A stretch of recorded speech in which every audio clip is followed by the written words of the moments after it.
All right, this is a response video to Outside the Ropes.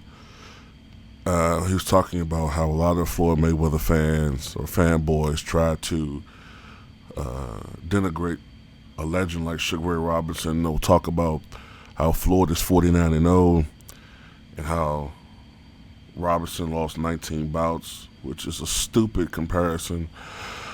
He talked about that in his video. I'm going to put a link to both the video and to Rope's channel. Please subscribe to him because even if you're not necessarily a boxing fan, man, Ropes talks about other things in his channel. He talks about whatever he wants to in his channel, but he has very good advice in a lot of videos, and he also has a very unique perspective on a lot of issues that will make you think. And that's, if you're a person who likes to think and be taken out of, how can I say this? If you're a person that wants to expand your knowledge and to expand how you view things, open up your third eye, so to speak, because I'm going to tell you something. YouTube has, at least because I'm very selective in who I listen to, YouTube has made me a better thinker from listening to certain people. There are certain people in here that give excellent advice. There are certain people who give life experiences and talk about their life experiences, through their videos. And there are a lot of good channels on here. Surprisingly to maybe some of you guys, I have a lot of boxing channels I listen to on here. Because I grew up a boxing fan, but I've just kind of fallen out of love with the sport because of the things that have gone on. But some great channels, man, are Outside the Ropes, Blood Boxing, 78 Sports TV, Fight Critic, Max Ryder, Jay Deal, Coach Shelton Harrison. There's some other guys, there's so many. And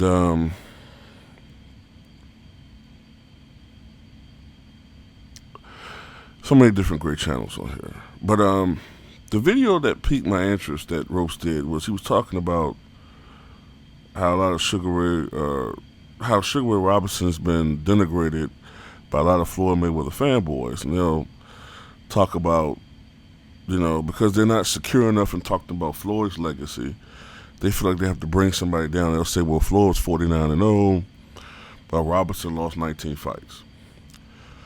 And here's my take on it.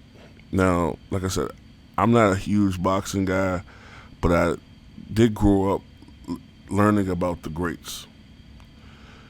And I remember when I was a kid, right? 1989. You guys know I am. I'm a historian, so I tend to talk like this.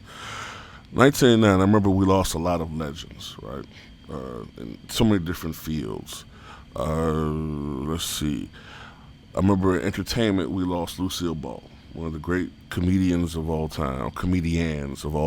And I remember we lost arguably the greatest racehorse of all time, Secretariat. Later that year, I think we lost a champion in the Soviet Union. The Soviet Union at that time for human rights, because the Soviet Union was a communist country at the time. And he was a dissident and an activist, Andrei Sakharov. So it was different legends that we lost that year. And one of the great legends that passed that year in April, if I remember serving correctly, was Sugar Ray Robinson. And I remember when he passed, the accolades that were just thrown out there. I mean, I had never heard before a person being spoke upon that highly by everybody within the profession, and I mean everybody. Contemporary at that time, Mike Tyson's and Sugar Ray Leonard's. So these are the people who were active fighters at that time. Thomas Hearns, George Foreman, going all the way back to people that were from his generation.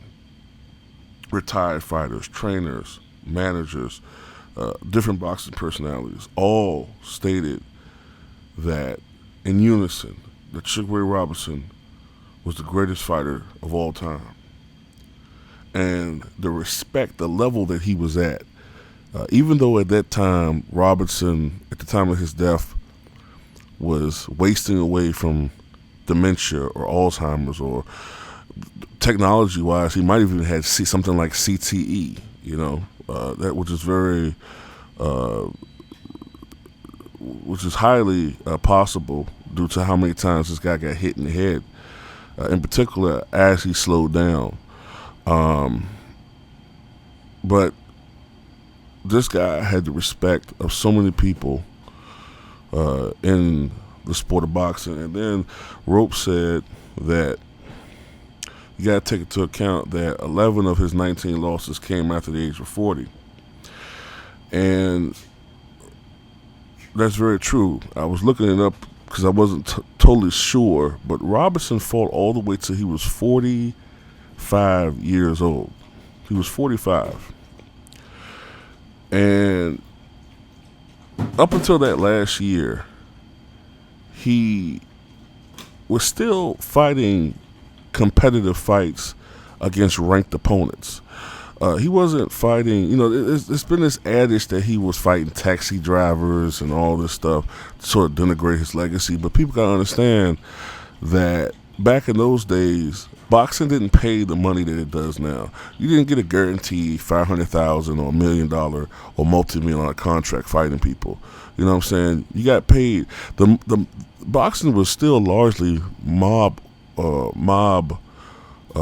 dominated, and a lot of these guys had to have side jobs. But it does not mean that they weren't skilled opponents. And I have to tell people constantly, just because it's somebody you haven't heard of doesn't mean that they weren't good. There's some people I hadn't heard of before, and I had to research them, and I'm like, okay, wow, this person was actually very good. But Robinson was still in his 40s, even though sometimes he was losing decisions.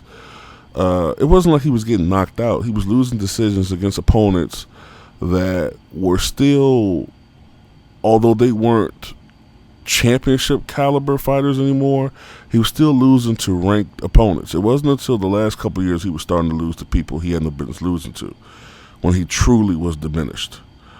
But this is a guy with declining skills who was 40, 41, 42 years old, 43 years old, who was still battling it out because he was so great from his skill set a bar that was so unprecedented that even when he was a third of the fighter that he was before, he was still able to be competitive against guys who might have been ranked 20 or 25 or something like. You get what I'm saying? And Robinson had a very unique skill set, and Ropes said something about this. The guy fought 200 fights. He did lose 19 fights, but he won 173 fights. 173 fights, had 108 knockouts. He had more than twice as many knockouts as Floyd Mayweather has bouts or victories. And he didn't get to pick and choose who he fought. This is a guy who sometimes fought. At one point in his career, when he was really starting off, this is a guy who would fight 6 or 7 fights in a month. Imagine seeing Floyd Mayweather fight that many times.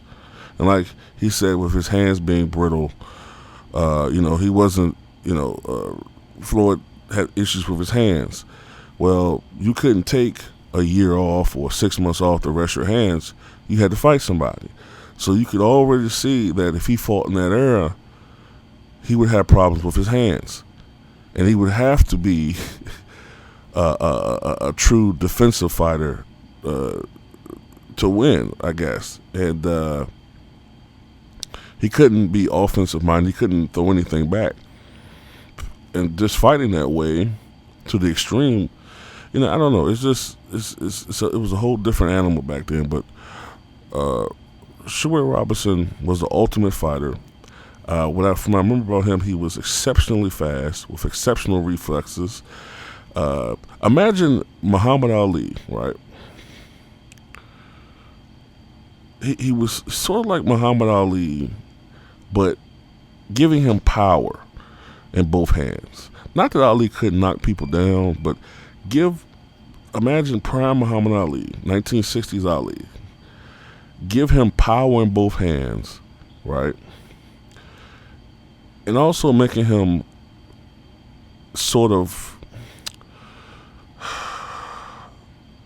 unorthodox, being able to throw punches and a variety of punches from different angles. And that's what you pretty much had with Sugar Ray Robinson. He was unpredictable. You really couldn't. You had to. In his prime, you couldn't beat the guy, really. You just couldn't. He was an exceptional fighter. I mean, just absolutely. I don't know what to say, man. I mean, he just. If you really know about Sugar Ray Robinson, the respect that all of his opponents had for him, for people to denigrate him and try to prop up Floyd Mayweather, it's really a disservice to this man. You know, it's a true disservice, and I don't get it. But that's just my take on it, man. I think Sugar Ray Robinson is still the greatest fighter ever.